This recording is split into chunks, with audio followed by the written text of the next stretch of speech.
Welcome to Legal 123s with ByrdAdatto. Legal issues simplified through real client stories and real-world experiences. Creating simplicity in 3, 2, 1.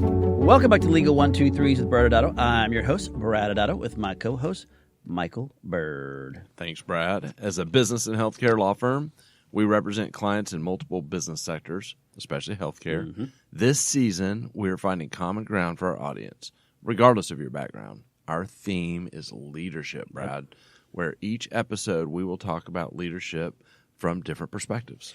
So, Michael, to kind of kick off today's show, do you have any good 80s movies that we can talk about? I knew, your dream to go to the 80s movies. No, Brad, this week I want to talk about an article I read about Bitcoin. Okay. We talked about Bitcoin in another show. If I seem to remember, there was a story about a guy in Ireland who accidentally threw out a thumb drive that was full of Bitcoin. Yes, good memory, Brad. That's not what we're talking about today, but Okay. Gold star for remembering something we talked about before. This article is about someone who stole 50,000 Bitcoin from an illegal dark web marketplace called Silk Road. Okay. Well, I'm not aware of the dark web Silk Road. I am a history major, and therefore I learned about the Silk Road, which is the travel linking China to the West. I guess now Silk Road carries Bitcoin instead of silk. I don't know. Yeah, I'm thinking it's not the same Silk Road. Okay. I mean, it's just an educated guess. All right, but thank I you. don't think that this was some. It was not in my history class. Yes. No, Okay. I don't think so. This theft took place in 2012. Okay. And was one of the great mysteries in the cryptocurrency world. These Bitcoins reached a value of $3 billion at one point. That's crazy. And it's hard to believe that Bitcoin was even an asset back in 2012. I know. Yeah, it is crazy. And so almost a decade after this 2012 hack, people were still talking about it because it was such a big thing and still trying to solve it. The thief made a critical mistake, according to this article, that helped crack the case. Did he actually throw away the thumb drive by accident? Wrong story, Brad. Okay. You need to keep your focus. Okay. All right. Okay, so what happened? Okay. So I'll start with the title of the article because right. I think it might create a little curiosity. Maybe. The Secret Life of Jimmy Zong, who stole and lost more than $3 billion. Okay. Well, who is Jimmy Zong? Jimmy was described in the article as a local party boy in Athens, Georgia, and a University of Georgia alum. Okay, now I'm curious. I would not picture the dark web whole buildup happening at an SEC school of all places. I know. Well, this cold case, this cold cyber case, started to get solved when Zong called 911 to report a crime. He was living in Athens, living his life. Someone broke into his house and stole hundreds of thousands of Bitcoin from him. Was it you? No. Okay. It was not. Okay. I don't know what a Bitcoin looks like, so that's my defense. Very good defense. And I've never been to Athens. Okay. But the police, based on the surveillance cameras and all that, really were starting to focus on they noted that the person seemed familiar with his house. They're like, this has to be a friend, and he apparently had a lot of friends. Well, he, I guess, is or was at the time a billionaire, so that makes sense. Yeah, I mean, and the article really paints a big picture about Jimmy as this lonely computer nerd who desperately wanted friends, and he had this one thing on his side in the friend department, $3 billion, yes. And so he was he bought a lake house fully equipped with jet skis and would have people out. Remember, he's in his 20s. Sure. And flew on these trips with a group of friends to L.A. and gave them each $10,000 to spend on clothes. All this stuff he wanted to be accepted and loved was kind of the theme of how they painted Jimmy. And while he's living this best life, he had no visible signs of income. Yeah, well, it doesn't seem like he was trying to live a secret life here when you're acting like a guy from, I guess, the movie Animal House or something like that. Yeah, no, I agree. But, life, I guess, was going well for Jimmy. And he'd had, this, if he was the thief, foreshadowing, we'll find out soon. Yeah. Then he would have had this money for almost 10 years. And old Jimmy made a small mistake. And when I'm talking small, Brad, $3 billion was stolen. He transferred $800 worth of crypto that was, identified from the stolen Bitcoin, so they have a way to trace it. Okay. And when he transferred this money, he transferred it to an exchange that followed traditional banking rules. And so it was one of the more well-known exchanges. And the traditional banking rules was this kind of know your customer process they would have. So they were able to connect the stolen Bitcoin to Jimmy's name. Uh-oh. And this happened 6 months after this break-in I just talked about, where someone had broken into Jimmy's house and he had reported to police that someone stolen it. They were investigating someone stealing his stolen money. That's so wrong. And so the IRS, when this connection was made and they zeroed in on Jimmy, and then they called Athens, found out that there was a theft there, the IRS decided to set up a sting operation to try to see if Jimmy was the guy. All over $800. Well, over $3 billion. Okay. But yes, the 800 was the giveaway. All right. And so the ruse the IRS used was that they showed up to Jimmy's door to pretend like they were helping solve the other case, the Sure. several $100,000 case. Sure. They befriended him, and he was like showing around, saying he was going to throw a party if they solved it. And then, they were getting to see him in real time. And they said even when they had several clues that he was the guy. One small clue that they noted was when he picked up the keyboard, they've never seen anyone work a keyboard like that. Like, he was truly a computer whiz. Michael, do you feel threatened that Jimmy is a better typer than you and would have beat you in state typing contests? Brad, not at all. Fancy keyboard, that's so new school. I want to see him handle an old school typewriter. Oh, okay. You still got them on that. Yeah, I still got him on that. Okay. Although it's been 30 years. But I know I still got it, Brad. Okay. Jimmy.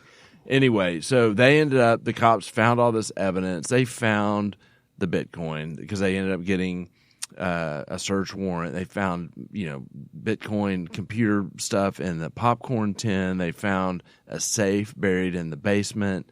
And ultimately, Jimmy pled guilty. And he got 1 year in prison and 1 day.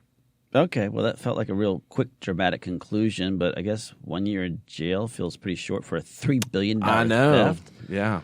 All right, so I have no idea what it has to do with our nice guest who's sitting next to you, but let's bring her on before she regrets sitting in this room with us. Well, she is a CPA and a wealth manager, so she could have helped Jimmy, although she probably wouldn't have if she knew it was stolen. But anyway, we'll bring our guest on. Paula Allgood is joining us today. She is the managing partner of Beaird Harris, which is a CPA firm here in Dallas. We've worked professionally with Paula for many years. She's a friend.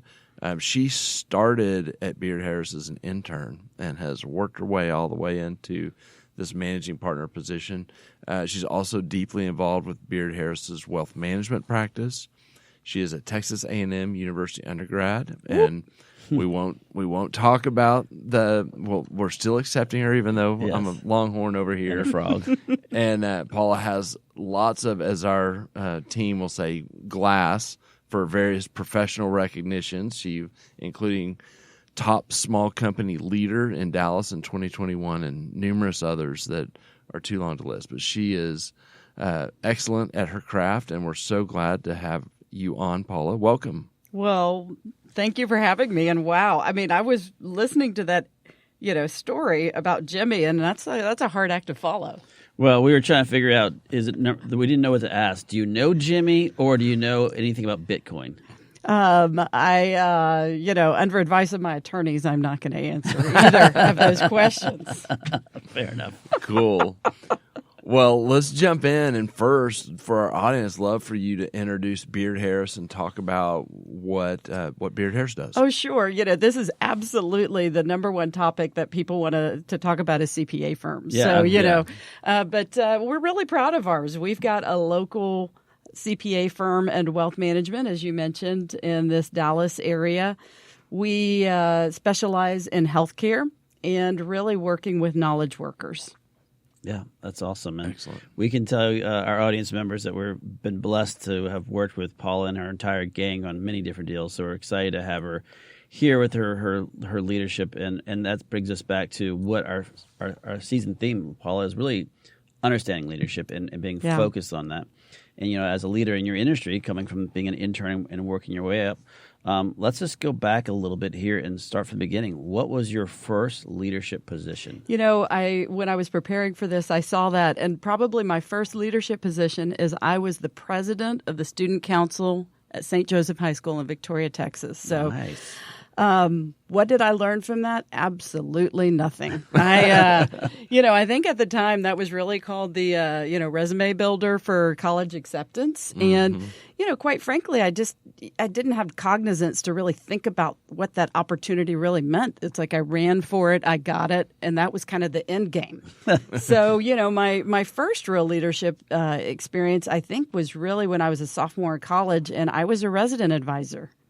And as I thought back, when you're in college, so much of it is about you. Mm-hmm.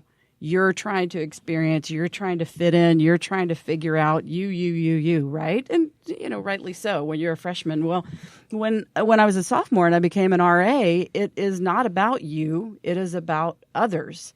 And, you have real staff meetings and you have these university level and you really start to think about things. So much of leadership is perspective. And it's getting perspective that is different from what you are otherwise entrenched in. And I think that was really probably the most, beginning or transformative leadership experience for me. It was also really fun.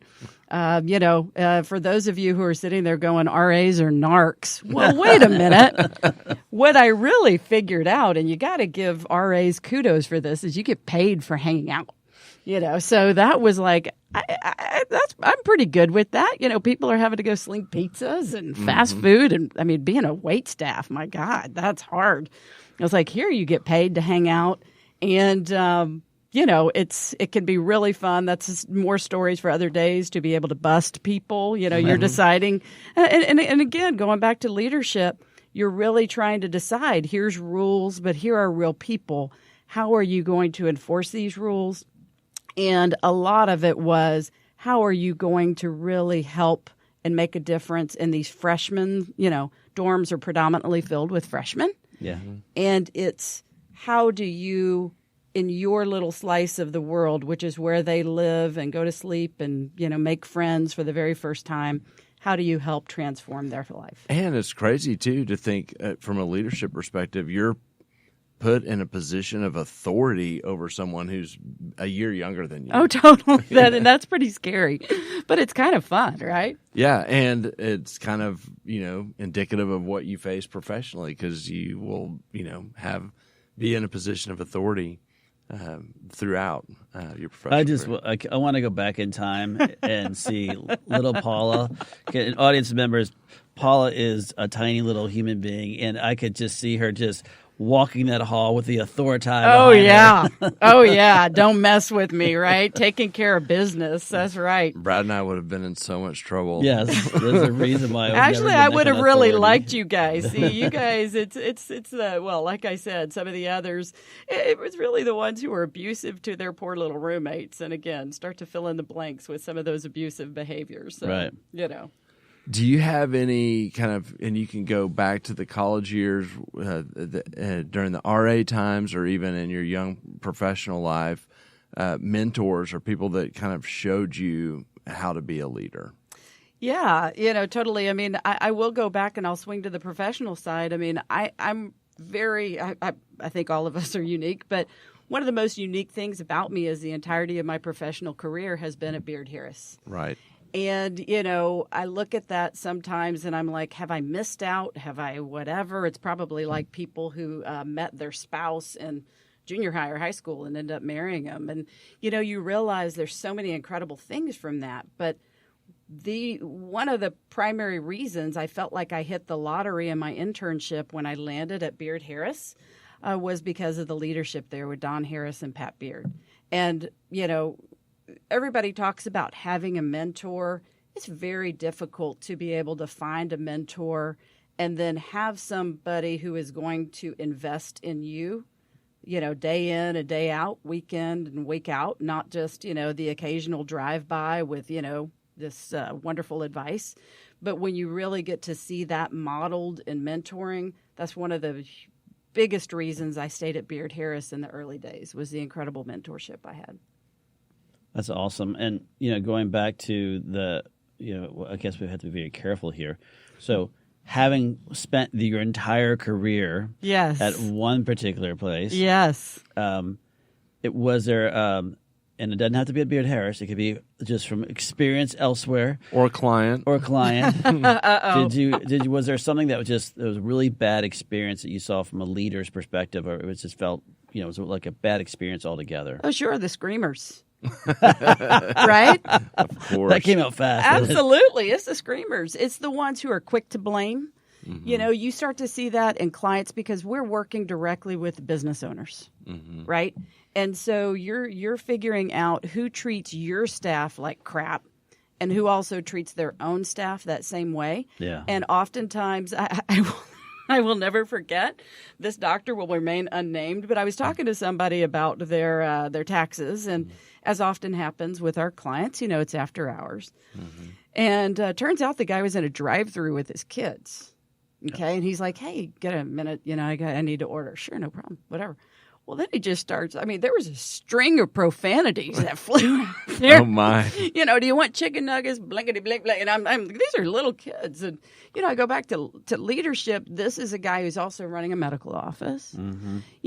And we're investing in him and care about his well-being. I'm having to deal with his office manager and his folks, and I'm like, this is not the kind of client really that we even want to work with, because I don't have that underlying respect. And if he doesn't respect his people and his kids and all this translates over. All of us, hey, I've had my string of profanities here and there. But you start to see patterns.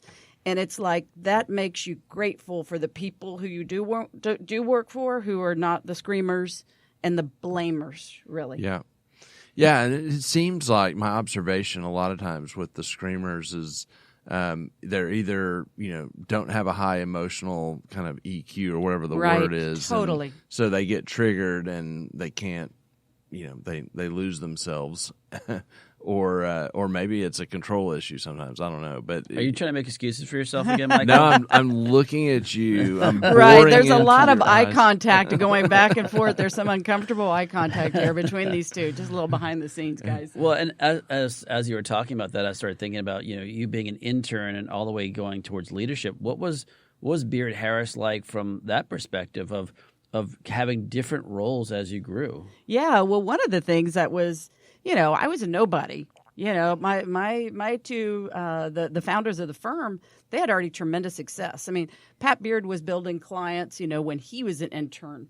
He's got legendary stories where he has, in his first internship, I think got 10 or 20 clients as an intern, right? Oh, wow. And Don had worked at Arthur Andersen, which I know, pre-Enron, right? That was the top of the heap, worldwide. And I'm this 20-year-old nobody from, Victoria Podunk. And, again, I had a very impressive RA resume. RA and Dairy Treat. I mean, pretty impressive stuff. And those guys didn't treat me as if I was all of those things.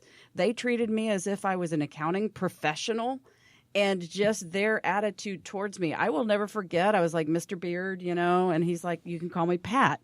And not like he was, okay, we're having beers on the weekend, but there was a friendliness and openness. He made it clear that I was a professional and I belonged there. Yeah. And I didn't, at 20 especially, I didn't feel like I belonged there.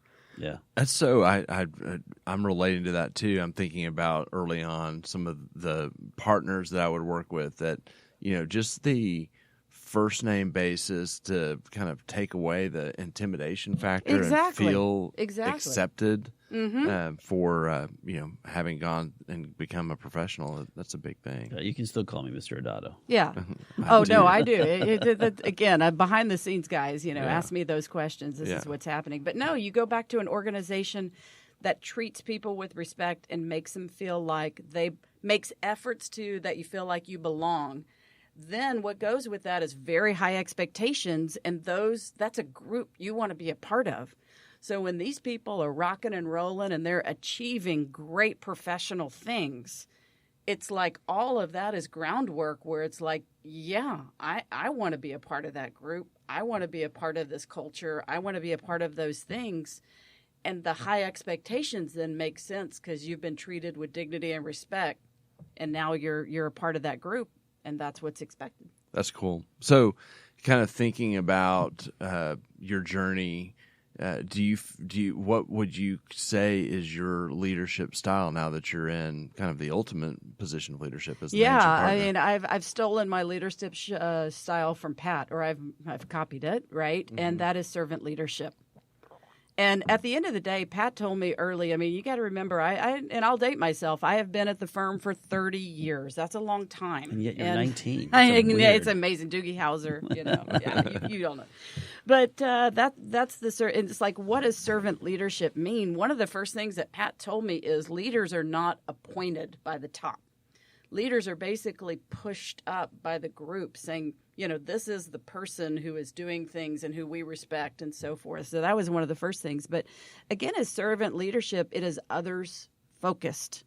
And I'm a CPA. So those others for me are my clients and then the people I work with, right? And, so if you look at your clients, I think you've all dealt with a professional who's like, forgive my language, I'm the shit. And, you're lucky to be working with me, right? And that's Michael and Brad, quite frankly. Right. Again, for those of you, no, Dr. Adato, exactly, you mean? Yes, exactly. But no, I mean, so if you look at that servant leadership from a client and a customer perspective, which we all have, it's like, yeah, I've got these skills, but I'm nothing without them. And, what my goal has always been, and what I love about this profession is helping people. Mm-hmm. And so it's how do I help in my little slice of the world, which is accounting and tax and wealth management? How do I help? And servant leadership is really thinking much more about them and what they need, and then what can I do for them, rather than, they're lucky to be working with our firm, which, by the way, I do think they're lucky to be. I think you're lucky to make connections with advisors that can help make a difference for you. And so I think all of that's a part of servant leadership. Servant leadership within the office, again, it's listening to others, and it is putting their needs often. It's like, what can I do to help make them successful, rather than, and I do corner people and, start imparting all of my knowledge and wisdom where they're going, oh God, let me out. So that does happen. But a lot of it is, what can I do with listening and empowering them so that they can be successful, sharing my experiences and, just sharing my insight. That's one of the things you get with 30 years is you've just seen more clients, you've seen more situations, you've experienced and made a lot of mistakes. And a lot of what I do, I was talking to one of our, senior managers yesterday. I was like, I've made these mistakes in this situation, think about that and see how you can then not make those mistakes and then hopefully learn from that. That's actually Brad's leadership style. Yeah. Mistake-based. Exactly. Mistake-based. It's doing great. Exactly. It is. I mean, we've got a book coming, guys. Yes. It's coming. So let's go back to mistakes then. What is the biggest lesson learned? You're a leader in accounting world here and wealth management. What are some of the areas of concern you think others should be mindful of so that they won't make those kind of mistakes? Yeah, one of the big, I was thinking about that, and one of the biggest mistakes, it's like, what stands out in 30 years, right? And one of the mistakes I made was in one of my first, staff meetings that I was leading. I called somebody out. I was trying to kind of joke, but it didn't come out as a joke. It came out as a call out, kind of a jerk move, for that guy. I can tell you his name. It probably happened 20 years ago. And his embarrassment, and then him shutting off, and then just everybody kind of looking at me, kind of like, I can't believe you did that. It sucks all the air out of the room, as they say. Right? Yeah, I learned that. One of our good friends has told us, praise in public and and correct in private or something along those lines. But yeah, that's really interesting. And, you continue to make mistakes. And, I can't say that that's 20 years ago. It's not the last time I've done it. But, you remember and you're like, let's not do that again, right?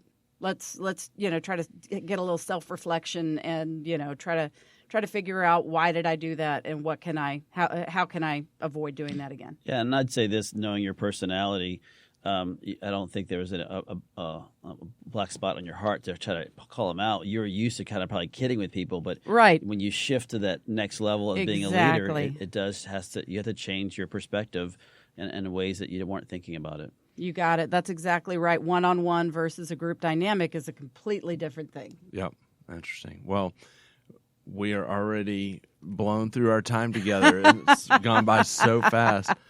Paula, thank you so much for joining us. What we'll do next is we'll go into commercial, and then on the other side, Brad and I will wrap up with a few legal insights.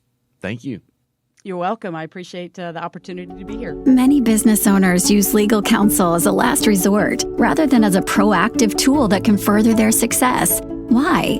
For most, it's the fear of unknown legal costs. ByrdAdatto's Access Plus program makes it possible for you to get the ongoing legal assistance you need for one predictable monthly fee. That gives you unlimited phone and email access to the legal team, so you can receive feedback on legal concerns as they arise. Access Plus, a smarter, simpler way to access legal services. Find out more. Visit ByrdAdatto.com today. Welcome back to Legal 123 with ByrdAdatto. I'm your host, ByrdAdatto, with my co-host, Michael Beaird.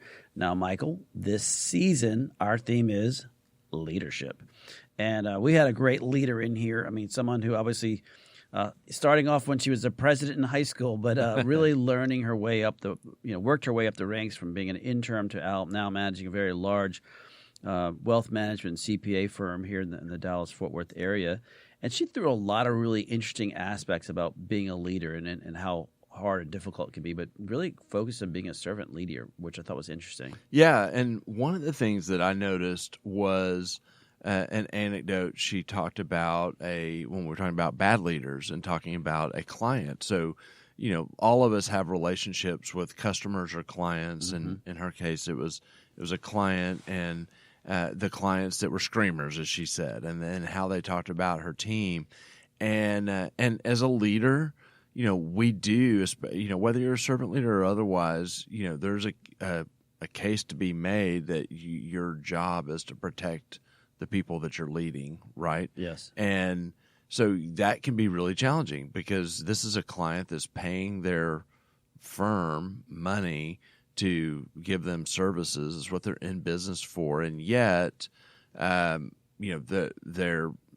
a screamer and someone that's mistreating the team, and the credibility of the leader. Her point, can be impacted by how do you as the leader respond to that? What actions do you take to protect the people that you're leading? Yeah, and that's a great perspective. And then obviously from a contractual side, you have to think about, well, what agreement did you enter in with these people? If they are being abusive to your staff and you have some type of contract with them, no matter whether you're a CPA or whatever, what does that contract says that you can do? How can you terminate that contract? Is it at will, or is it a notice period, or do you have to complete the task at hand? Even if they're abusive to your staff, you have to complete A, B, and C before you can terminate. So even in those situations, you have to be very mindful of whatever your contract says, and some of them are easier to disengage, and other ones are not. But but Paula's perspective, I think, was really good to think about it from both from the team side and just being a servant leader herself. Michael, do you have any final takeaways for the day? Yeah, one of the things Paula talked about was what she learned from Pat Beaird, who you and I both know as well, that you don't get appointed to be a leader. You are pushed up and you kind of earn your way into it. And so that's different than Jimmy. Jimmy tried to buy his friends, yes. And that did not work out well for him. No, it didn't. Well, audience members, please join us next Wednesday as we'll continue on our journey to learn about leadership, when we have a state representative from the great state of Louisiana joining us. Her name is Amy Adato Freeman. Thanks again for joining us today. And remember, if you like this episode, please subscribe. Make sure to give us a 5-star rating and share with your friends. can also sign up for the ByrdAdatto newsletter by going to our website at ByrdAdatto.com. ByrdAdatto is providing this podcast as a public service. This podcast is for educational purposes only. This podcast does not constitute legal advice, nor does it establish an attorney-client relationship. Reference to any specific product or entity does not constitute an endorsement or recommendation by ByrdAdatto. The views expressed by guests are their own, and their appearance on the program does not imply an endorsement of them or any entity they represent. Please consult with an attorney on your legal issues.